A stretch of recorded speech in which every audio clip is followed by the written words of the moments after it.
Sure. Well, they can experience contact, and many of them have. There's many stories of schizophrenics who have aliens and other beings coming and talking to them. Some people, when they are very depressed, they're in a type of dream state between wakefulness and sleep.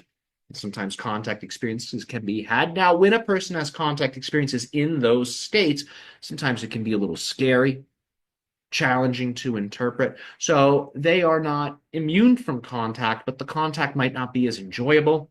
The contact might be interpreted in a more chaotic or challenging to understand way. In general, the more balanced a person is, the more grounded a person is, the more probable it will be that they have a contact experience that they can be conscious of that will ultimately guide them on their journey. So if somebody is not very balanced, not very stable, and it is known that contact would be disruptive to them, sometimes those people will not be contacted until they settle down. And it is ultimately an act of compassion to deny them that contact. Because for them to have that in that state ultimately could push them further into that direction of confusion and misunderstanding. But when a person is very grounded, when a person is very confident in themselves, these people are more closely observed for contact.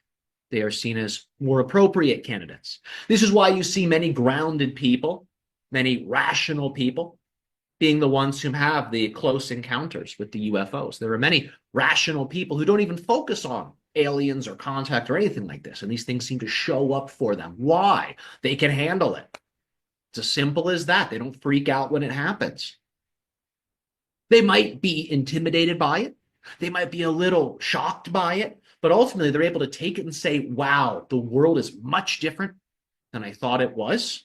Or, wow, that idea I had about life on other levels as a child, it turns out it's true. How exciting.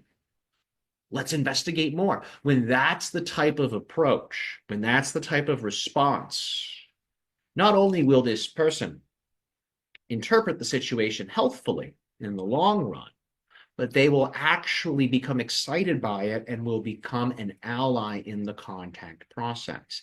If ETs are represented by people whom are unbalanced and are erratic and are like a little crazy, well, the world might be a little less excited for contact.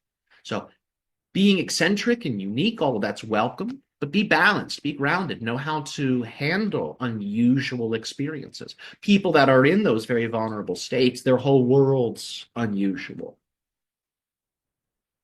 So sometimes the extraordinary can push them over. So usually when they're in a more balanced position psychologically, that is when the contact actually strengthens.